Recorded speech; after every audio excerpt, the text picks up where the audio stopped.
You've got the floor. Rebecca Logan, Alaska Industry Support Alliance. Thank you very much for letting me participate in this tonight and talk to you about a very, very important issue. What I'd like to do is just go over three really basic things. I'll talk a little bit about the Alliance, and then I'll talk about oil tax reform and why it matters in Alaska, and then I'll close with speaking about the referendum. The Alliance is a 501c6 trade association that started in this state 35 years ago. 2014 is our 35th year. And we currently have 500 members who employ roughly 30,000 people across the state of Alaska, so just a little bit more than 10% of the total workforce. We are the support industry. Our mission is to promote responsible resource development in the oil, gas, and mining industries, and our companies that make up the membership provide support to those industries. And one thing that I always like to point out to people is that the producing and exploring companies are not members of our organization. They never have been since the beginning. So the BPs, the Exxons, the ConocoPhillips, the Pebble Partnership, they are not members of our organization. We truly represent the support industry.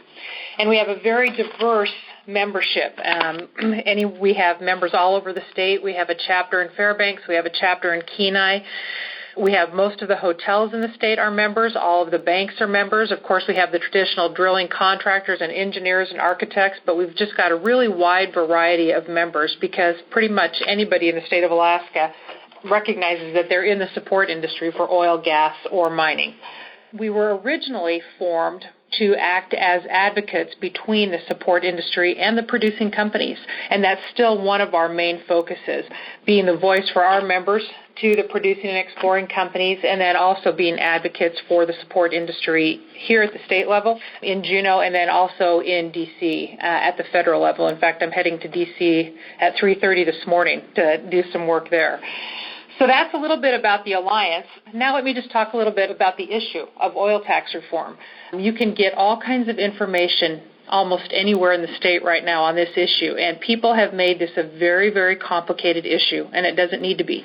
You can get a gazillion charts that are put together by people who are so much smarter than I am and things that I can't understand, and people can make this very, very complicated. But what it really boils down to is why we needed to have oil tax reform. And so for those of you who are looking on my presentation, I've got that first page that says Oil Tax Reform Matters in Alaska, and the reason that it matters. And there are three really critical things. Jobs, which is what we at the Alaska Support Industry are all about, having 30,000 employees that we represent. The multiplier effect, the jobs that come from the oil industry, and then the oil industry being the largest taxpayer in the state. So in 2008, Scott Goldsmith put together a study and concluded that one-third of all of Alaska's jobs, about 110,000 jobs, are attributed to the oil and gas industry. He did that in 2008. We did a follow-up study just last year, and that still holds true, about one-third of all the jobs in the state are attributed to oil and gas.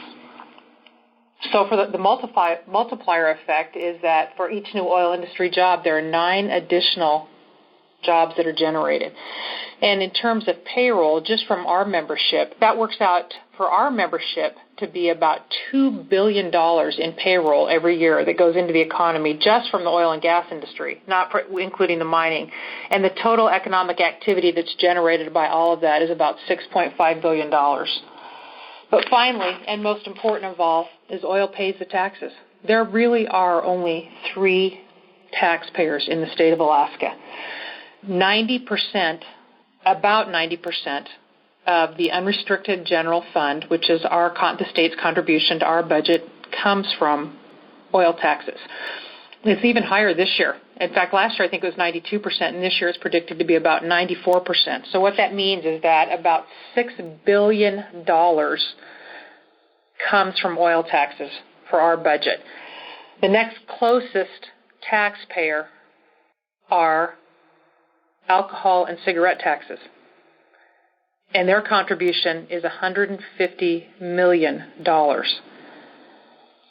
So it's critical for people to understand, especially in the era that we're in of growing budgets and declining production, that the money comes from oil taxes.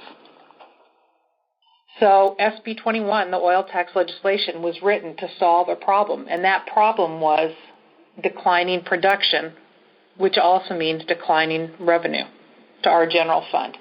So since 2007, actually, we've had declining production for a long time. We've had enhanced declines in production since 2007 when ACES was put into effect. We used to be number one. We fell to fourth this year behind California in our production, and we are expected to fall behind Oklahoma in the next year in our production. And the really sad part about that is that it didn't have to happen. Everywhere else, investment increased, and people were turning around their declines, other provinces and other states. But Alaska wasn't.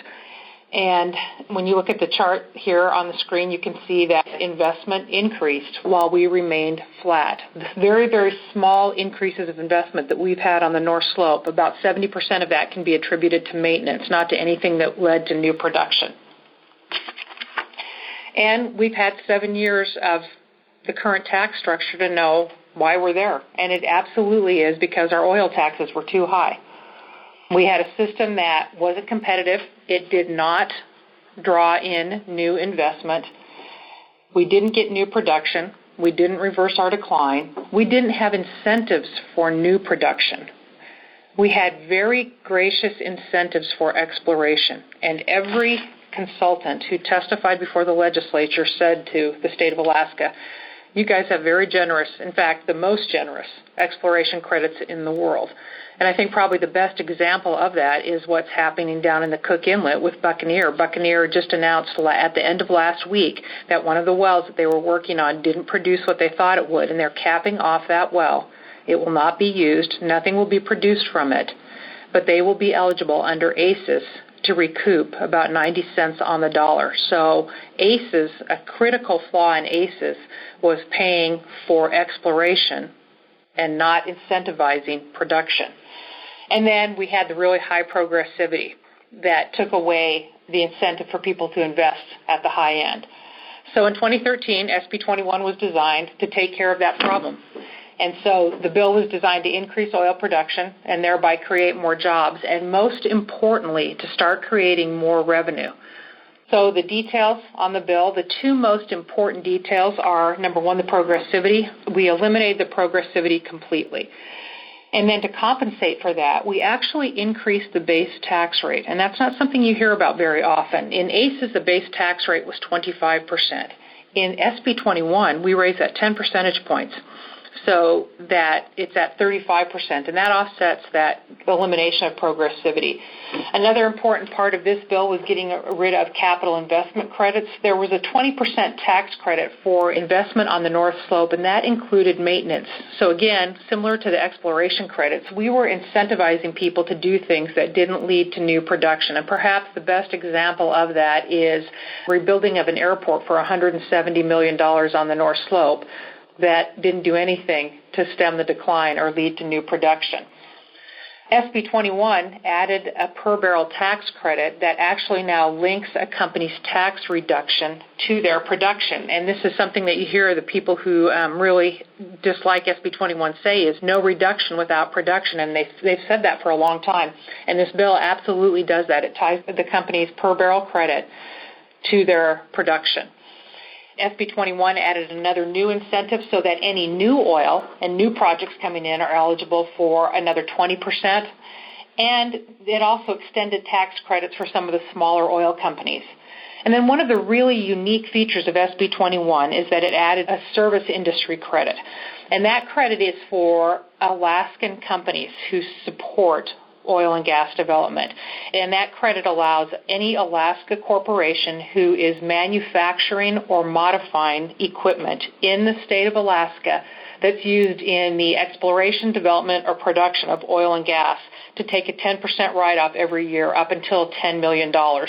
And we've already seen some of our members taking advantage of that. We have a member who uses trucks for hot oil units, and he usually had those modified and manufactured in Seattle. And he's moved that production to South Anchorage now to a fab shop out in South Anchorage, and they're doing all of that work here, which has led to the gentleman who owns that shop hiring 5 more people. And then our member will be able to take that 10% tax credit.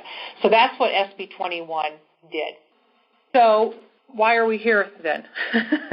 Well, immediately after SB 21 passed on April 14th of last year, the people who were really opposed to that filed the petition for a referendum. They ran a signature campaign and got 50,000 signatures. So now on August 19th, we're facing a referendum that can repeal SB 21.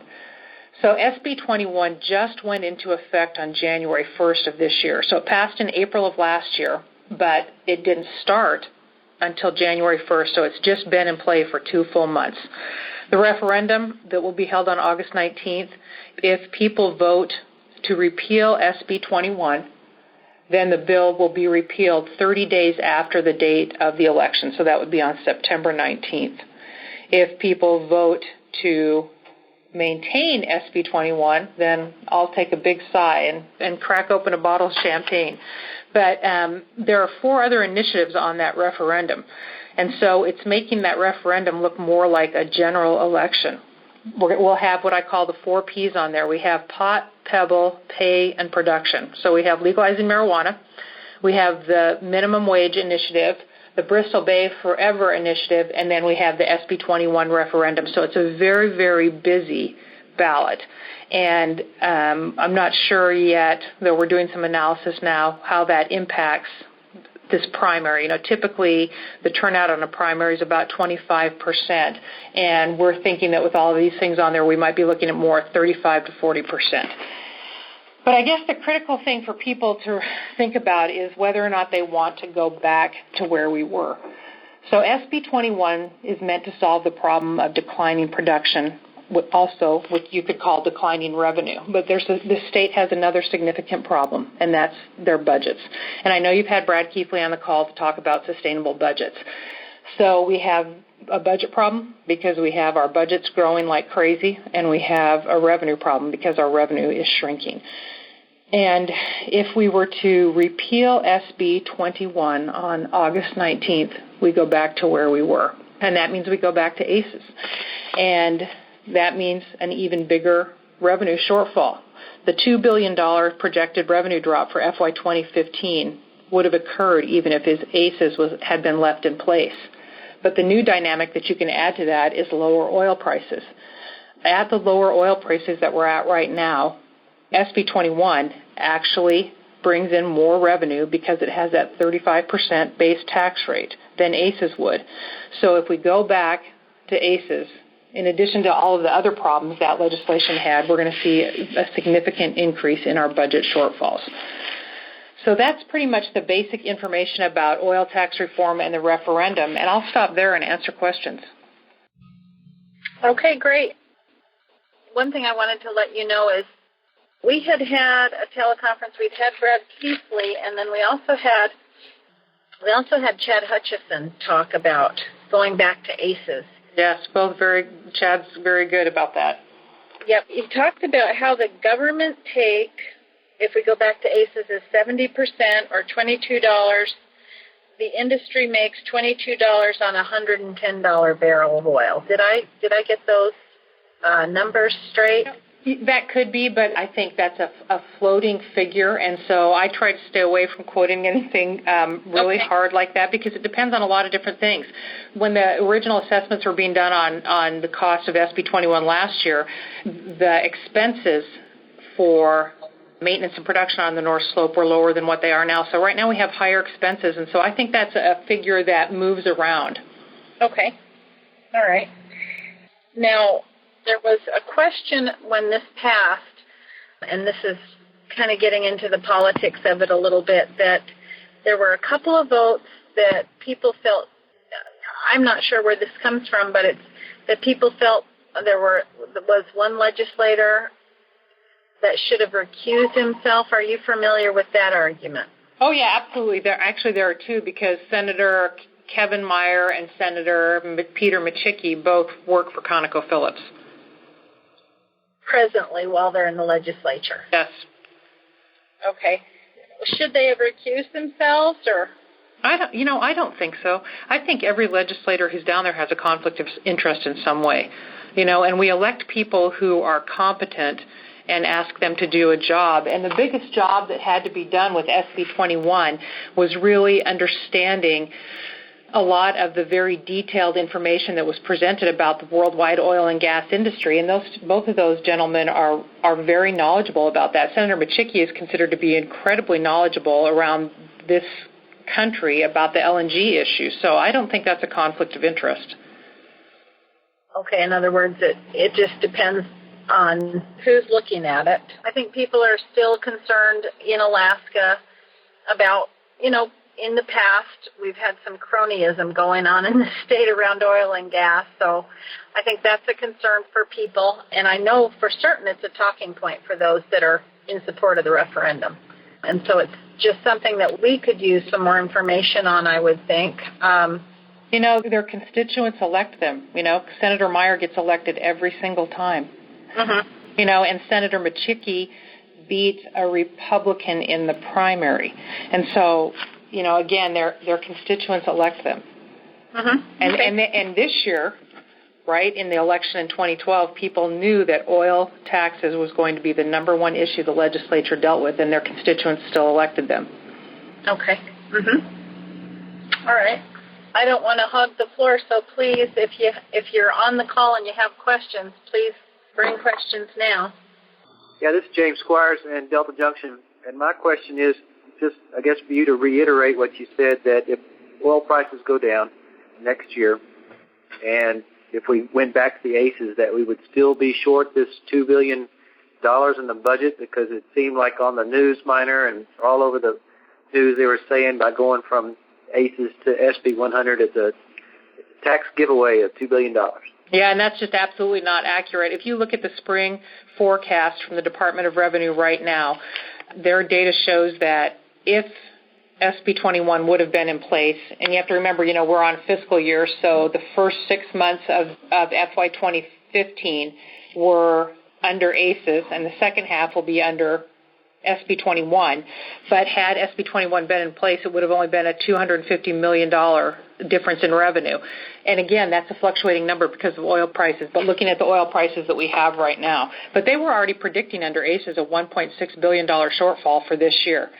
And then what really matters is that if oil prices continue to fall, as most people are predicting, SB 21 results in more revenue to the state, because under this new law, the companies pay that higher tax at lower oil prices than they would have under ACEs. Remember, ACEs really captured at the high end, at the high prices at like $140 a barrel.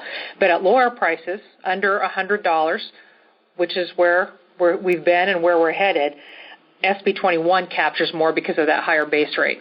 Do you think that the fact that this referendum has come out, do you think that it's undermining or has had any effect to undermine SB 21 because the oil companies want to wait to see the outcome of the vote before they would invest more?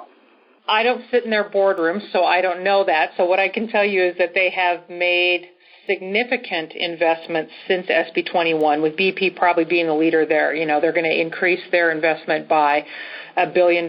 And if I had to guess, my guess would be that they're making the initial entrees into doing new things. They're going to drill new wells in 2015 and 2016, and they're looking at what could be a 15-well program in Prudhoe Bay. But the significant commitments would come after the referendum. But there's a lot of activity right now. Our members are very, very busy, and they're to the point now where they're having a hard time finding people getting ready for the work that's already been committed. If they went back to ACEs, would there be some reversal of some of these decisions, do you think? Yes, absolutely. I think you'd see actually some of the, there are a couple companies out there like Rensel, who came in, who's doing some exploration and who's got some really good things going. That's a company who's really waiting to see what happens. And we don't want to lose people like that. We've got the legacy fields, and that's our short and medium-term play, but the long-term play is bringing in these new explorers, to get new production in new areas. And so it's some of those people that you would lose, or the Brooks Ranges. Brooks Range is probably the company that's going to have the most significant new production come on in the next year or two at their Mustang field. And those are the ones who that would have, if you went back to ACEs, it would have a significant impact on them. Well, if you're already seeing all this new activity because of SB 21, I would just proffer that without the referendum that you would even be seeing a bit more. However, it sounds like you're familiar with Brad Keithley and his presentation. Absolutely. Brad and I are very good friends, and I've learned a lot from him. And one of the arguments in there is that if you're an oil company and you see that we're going to go broke in 2023, we're going to be reaching out to them for more taxes. So I would say that there's two things that are holding back the positive effects of SB 21. One is the referendum itself, and two is because we're out of control with our spending, that who wants to do business with somebody who can't manage their own books. Yeah, and I wouldn't disagree with that statement. I mean, I think it's critical. Brad and I will disagree on which one's more important, increasing production or having that sustainable budget. But yeah, it's critical. I mean, we have grown government so quickly here that it's just amazing. And we did it because we were bringing in so much money when there were high oil prices, and we weren't paying attention. We were just spending like crazy, and I just cannot believe how much we've grown our budget. Well, I would suggest that if we had a sustainable budget, that it would be easier to spend new revenue that came in. That's always an easy thing to do. But I think when you look at the chicken and the egg, that you got to get a sustainable budget first. But anyway, I appreciate your presentation, and I'll be standing by on the side. Thank you. That's our number 2 legislative priority. Our number 1 legislative priority for the Alliance for the last couple of years has been oil tax reform, and our number 2 priority has been sustainable budgets because they absolutely partner. Okay, thanks, James. Other questions from the floor? This is Pam Good in Delta Junction. I'd like to ask, is during all this process with SB 21, did anybody look into regulations? I had heard that one of the problems with our state is that we're heavily regulated, which drives up the expense costs for oil and gas. Can you talk to that? Sure. Actually, under former Commissioner Dan Sullivan, he brought in, when he started as the Commissioner of DNR, a new guy in the Division of Oil and Gas to deal with permitting, and they had about a 2,300 permit backlog there. And he brought in this gentleman to just work on that issue, and they've made great gains there. Permitting is always an issue, and it's a challenge because you've got federal permits and state permits. I mean, there are just so many permits, but those are things that are, I hate to say reliable, but you know what the process is, and a company can say it's going to take me 3 years to get through this permitting process. And so even though it is difficult and there is work to be done there, you at least know what it is. It's a known that you're dealing with, whereas oil taxes were unknowns because they were changing all the time. And, of course, that's the permitting aspect. From what you know, is it too excessive? Does it drive up the cost? Does it have any impact at all? Oh, yeah, absolutely it does. I mean, when you look at, one of the things that you'll hear from the opposition about the referendum is that we had increased investment and increase in jobs on the North Slope under ACES, and those are true. I would absolutely agree with those facts. The problem is that the increased investment, 70% of it went to maintenance, and the increase in the jobs were jobs that were attributed to maintenance, and so those increases didn't lead to new production. And a part of the increase in the jobs up there is that because of regulations, it takes more people to do the same amount or less amount of work, and so that is an absolute cost factor. Do they have a number associated with that, or is it arbitrary? Associated with? With the cost. I mean, can you, say it costs X amount of dollars because of the excess regulations, or is it small? I think that would be hard to do because there are so many different companies. I haven't ever seen a number like that. Okay, thank you for that. And one more thing, when you were talking about the senators, I respect the fact that they bring so much of a wealth of information to the legislature because of what they do for, I'm going to say, a living on the side. Anyways, they can always bring that knowledge to the floor and still recuse themselves. I'm not saying that SB 21 was wrong, but I think the appearance of improprieties was pretty much there. So, anyways, I just wanted to throw that out there. Thank you. Oh, yeah, absolutely. I mean, that's part of the entire discussion about the whole conflict of interest, But as soon as you start taking people out of the vote, you start having people who aren't represented, their constituency isn't represented in the most critical thing, which is the vote, and then it's really easy for people to mess with that. I mean, just listen to what Michael was saying before. You've got to get to 13 for SJR 9 in the Senate, and if somebody could really try to tank that process by trying to show that somebody had a conflict of interest, that's a serious thing. Okay, thank you for explaining that. Your presentation was great, and I'll be on the side. Thank you. I have a question and a comment. It seems to me like the opponents or the people that are trying to pass the referendum have gotten control of the language in calling it an oil tax giveaway. Yep. So I just generally believe that you tax what you want less of and you subsidize what you want more of. And taxing is usually the wrong thing when you're talking about private industry. If you want people to come to Alaska and be excited to produce here, cutting taxes makes sense. But how do we get control of the language? I don't think you can. I think that for the terms of the referendum, the second they came up with "It's Our Oil" and the giveaway, they took control of the language. It's way too hard. It takes too much effort to try to come up with something, a bumper sticker that counters that and defeats that. And so for the purposes of the referendum, it's really a numbers game. In 2010, the primary election was similar to what we're going to have this year because we had the Republican primary, but we didn't have 4 ballot initiatives. And we had about a 25% turnout there, and, of course, a very high Republican undeclared, nonpartisan turnout and a lower Democrat turnout. And so I think that dynamic will change a little bit and that you'll have a higher Democrat turnout this time around. But it's just really a numbers game, and from our perspective, it's really working the grassroots. It's not trying to win the public education campaign. It's trying to get the people who are already your friends or, supportive of your industry just to say to them, hey, this is important and you need to vote. Okay.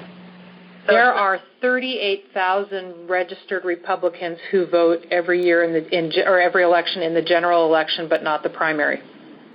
Well, I think it's really important in Fairbanks to get the numbers out in a public way then, because I am not hearing partisanship in Fairbanks at all.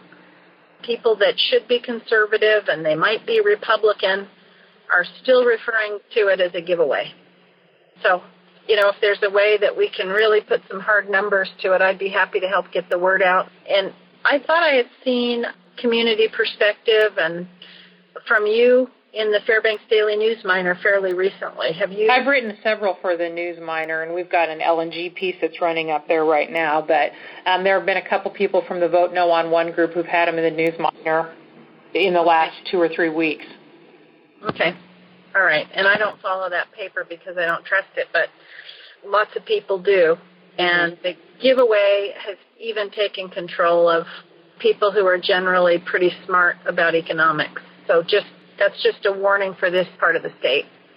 Yes, absolutely. We have our manager up in Fairbanks, Jim Plackey, and he's very involved in things up there. We spent a day up there last week meeting with many of our members up there, speaking to their employees, and we ended up speaking to about 350 employees from our member companies, talking to them about this, and ended up registering like 110 of them to vote. Okay. That will be the Alliance's perspective on this. You're going to have the other groups that have, can have a lot of money for media campaigns, but we really want to work that grassroots and make sure we're turning people out to vote. Okay. And who do we get in touch with in Fairbanks? What's his name?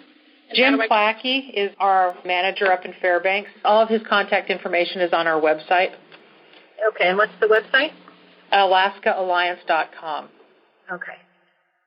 And if I could just say one more thing before I finish here. There is a tendency for people to want to describe oil taxes in terms of how it impacts the oil companies. And I would suggest that that's not the best way to do that, because this is really about how oil taxes impact Alaskans, Alaskan companies and Alaskan workers and our state budget. Mm-hmm. And so people tend to be more interested if the message is put in that perspective. Here's what happens to Alaskan companies. Here's what happens to Alaskan workers. Here's what happens to our state budget if we don't get this figured out. People aren't sympathetic to the oil companies, and there's a lot of emotion involved in people who think, if I vote for this referendum, I'm punishing the oil companies. But they're not punishing the oil companies, because the oil companies will go elsewhere with their investments, and we've seen them do that. They're punishing our state. And so I would just suggest, if you're talking to people, that's really the perspective to look at it. How does this impact Alaska? Yeah, biting off your nose to spite your face. Yep. I've got another question. If ACES prevails and comes back in and SB 21 is put aside, obviously at that point the people will have voted it down. So is there some type of compromise legislation that can kind of fill the gap, or what do you see happening if ACES gets back in? I think it would be very hard for legislators to make the kind of change that needs to be made to bring investment back to Alaska if the people vote down SB 21. And if that occurs and we don't get our budget under control, what do you see happening in the state? Personal income tax and the permanent fund. Even those, personal income tax could never even get anywhere close to what we've got, right? We've got, even for that $5.5 billion sustainable budget number that Scott Goldsmith and Brad talk about so much, that wouldn't even begin to cover what you needed there. So I don't know. That even seems like that would be a temporary patch, because with out-of-control spending, that's only a waypoint. It'll sail on past that to something else. Yeah, I have hopes that we're going to, when I'm down in June and I speak to legislators, there some of our very good legislators, including Senator Dunleavy, who Michael mentioned earlier, are very serious about getting that number down to a sustainable number. Okay, thank you very much. Okay, any other questions from the floor? Okay, Rebecca, give us a call to action if you have one. You know what I tell everybody to do? Talk to one person who is either unsure about the issue or who doesn't usually vote. If everybody did that, this could be that, 2,000 or 3,000 votes make the difference in this election. Okay. And just so you know, we recorded your presentation and we'll have it out so that it can be shared and people can hear this. Your presentation was very good, and I'll just leave it for just another second or two if anybody has questions. We've got about 5 minutes till 9 o'clock. This is J.R. Myers calling from Haines, and I was just wondering, is your organization, are you supporting candidates in 2014? We haven't decided yet. We have an independent expenditure fund called We Are Alaska, and that allows us to get involved in the elections. And we got involved in the 2012 elections, but we haven't decided if we're going to get involved in anything in 2014 yet. It's a little early because the filing deadline isn't until June 1. Okay, thank you. All right. Well, thank you very much, and we'll have that replay out, and we appreciate the clarification. Have a good evening.